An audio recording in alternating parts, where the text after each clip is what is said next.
Hey, welcome back to C's Listening Room. This is my third attempt at making this video. My camera is acting up, and the last two did not upload. So let's see if I can do this, do it right this time. It is January 2023, and this month we lost a real great one, Jeff Beck. I've heard many different guitar players. I went through a phase where I was just fascinated with guitar music and listening to as many different guitarists as I could. I would still say Jeff Beck is one of the best, possibly the best I've ever heard. I don't like to use the word because it's so overused. It's such a cliche. It's so meaningless now because of overuse, but I would actually consider him a genius. Influenced by rockabilly and blues, also had a long period there where he was doing some kind of jazzy stuff, and he, like, later on in the 80s he was doing more hard rock type music. And I mean, he played solos on people's albums, from Tina Turner to John Bon Jovi. I don't think there was a more versatile guitar player, and he was also a guy that just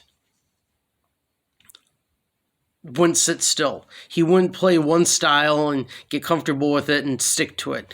He experimented with so many different techniques, so many different styles, he was involved in different kinds of music. I think he just wanted to create, and he didn't hold back, but he was not commercially successful.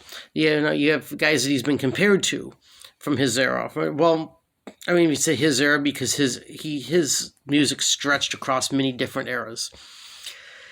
But he's been compared with Hendrix. He's been compared to Clapton. He's been compared to Jimmy Page. Jimmy Page wasn't really that active after like the 70s.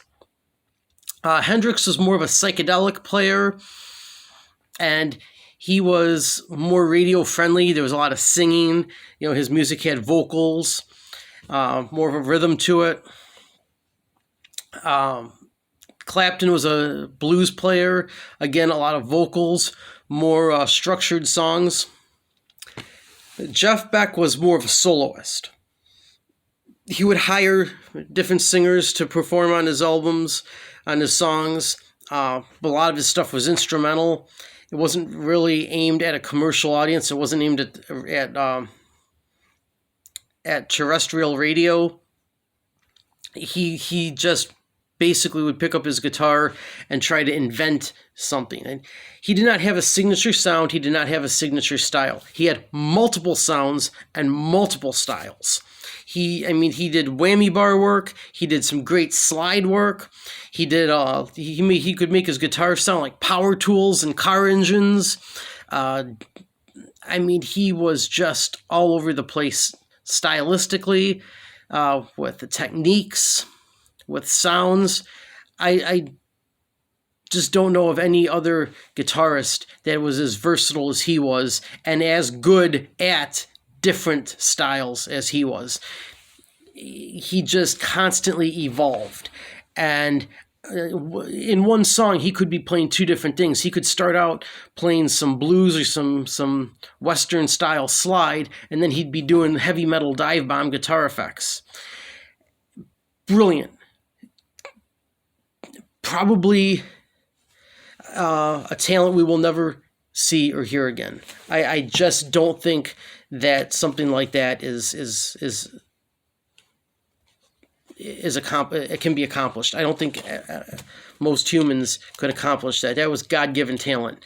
That he was just born with a gift that he did not take advantage. He did not squander. He took advantage of it.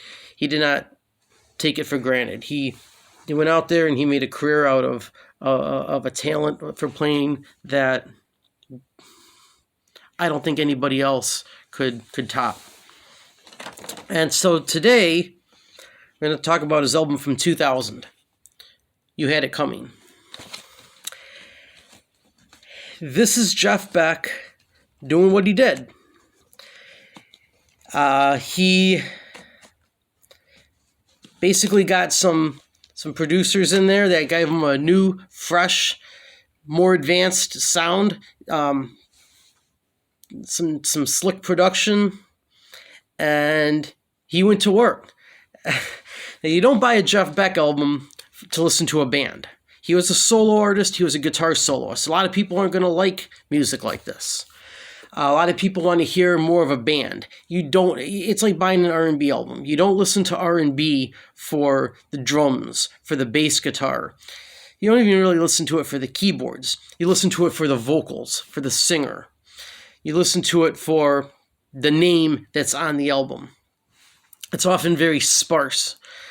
And it's almost like the music is an afterthought just to add a beat or a rhythm to it. There are songs on here that would not normally be to my liking, but I respect them because it's a Jeff Beck track, and I understand how a Jeff Beck album, especially one from this year, should sound like. There's some tracks on here that sounds like they don't even have a bass guitar in them.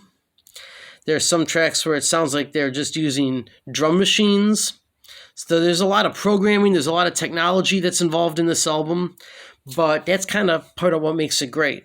Now, ironically, my favorite track on here is Rollin' and Tumblin', which is the most old school. It's an old school blues song, and it's got old school blues playing, even though he makes his guitar sound like a power drill and stuff in it. And it's also the one that's got the best bass in it. There's a nice little poppin' bass groove in there. That's my favorite one on there. Great vocals by Imogene Heap. But most of this is an instrumental album with a lot of very contemporary, high-tech backing sounds that you aren't really supposed to pay a lot of attention to. They basically serve as a vehicle for Jeff to play his solos over and to get him in the mood for what he's going to play. And I've heard some of his 80s stuff. I owned the Flash album. I had that on cassette, and it's a very different album. That's a little bit more commercial. It's the production on that definitely could work for a radio cut. It's got People Get Ready with Rod Stewart on vocals. That's a more mainstream track. Ambitious, great song. It's got a great video. It's got some good vocals. I think the guy's name is Jimmy Hall, with some really cool metal playing in it. That's not so much what this album is. This is not a real commercial album. This is a Jeff Beck shredding album. And understanding that, you have to understand you're not listening to it for a rhythm section. All you're supposed to really listen to is Jeff Beck's playing. And he was not young when this album was made. He was an older guy. And he is proving that he can keep up with the young guys, with the modern times, with new sounds, new styles, new production techniques. And he's just as creative as ever. He's just as inventive as ever. He's just as brilliant as ever going into a new generation and a new decade. This is the new metal era. There's some songs that kind of sound like they have a new metal sound, even some that might even sound industrial. He's got a little bit of the Western style slide in there. He's got some of the old blues style in there, but he's willing to adapt, and he was more than up for the challenge. He was a guy that I think really liked to challenge himself and just see what kind of new sounds he could create. And here he's got a really modern set of tracks to work with, to play over, and he was up for the challenge. He definitely succeeded. Biggest complaint I have about the album, certainly not the guitar playing. It's the kind of vague track notes, or the notes inside. So the album was made by Jeff Beck, guitar, Aidan Love, and Andy Wright. It doesn't really say what Aidan Wright or Aiden Love or Andy Wright did on the album. So we don't know if they were the keyboardist, the drummer, the bass player. And then it says other people contributing were, and it lists a bunch of other musicians. It does list Imogen Heap as the vocalist, so that kind of helps. But it also mentions Jennifer Batten, who is a sessions guitar player, a very highly regarded guitar player herself. She played on Michael Jackson's tours. It's kind of where she got her start and what popularized her. She was Michael Jackson's touring guitarist, and she did a lot of sessions work. She wrote the song Earthquake. She's credited, let's see here, as co-writer of Loose Cannon. And so I would assume she played on those songs. It's a little unusual that Jeff Beck would have an assistant guitarist, that he would have a second guitarist on his albums. That's a little out of character for him. So that's a little strange, but it doesn't say how many. It lists her as a songwriter or co-songwriter on 2 tracks, but it doesn't say what all she played on. If she was on the entire album, if she was only on those 2 songs, how much of the guitar work she contributed. Most of it is very distinctly Jeff Beck. But I just wish that the liner notes gave a little bit more detail as to who did what. Who played which instruments on which tracks, which ones had drum machines, which ones had real drums, which one used a real bass, which one used more technoid sound effects. It has less to do with the music and more to do with just how it was presented and the crediting of the tracks. No, they say, so it's track 2, Roy's Toy, interesting track. It's either about a motorcycle or a hot rod, a lot of engine noises and stuff for Jeff Beck to try out. As I said, rolling and tumbling, old school blues with a lot of cool guitar effects going on in that. Nadia, a lot of whammy bar blues. I think Loose Cannon was the track that had kind of an industrial sound to it, which was kind of in fashion around then. Blackbird, kind of distinctive with the bird noises.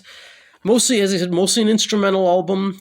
Not a commercial album, not an album that a lot of people would like. But if you're into, quite frankly, the best guitar work you'll ever hear, might be worth a listen. If you are okay listening to an album of mostly guitar solos and a guy that's just challenging himself, not playing a little solo in here in a more of a song construct, but making tracks where he just lets his mind and his skills roam free, unbridled,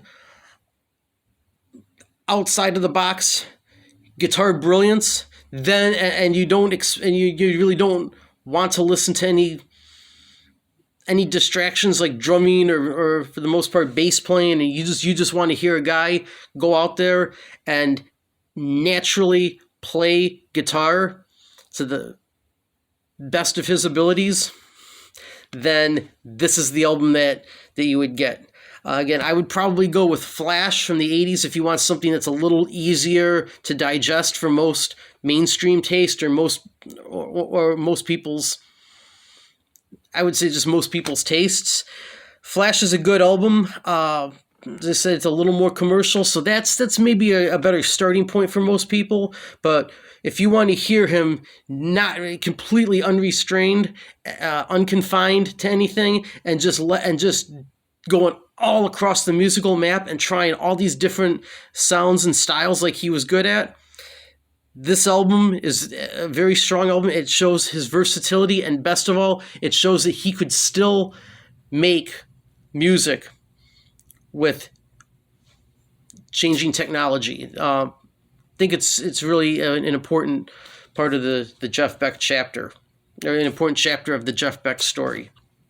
We all think of his older work. We think of his classic Yardbirds era material. We probably think of his stuff from the 70s, but this showed that he was more than capable of adapting to modern era styles and techniques in the studio, and it shows that he was still on top of his game, that age and the times had not affected his brilliance and his creativity.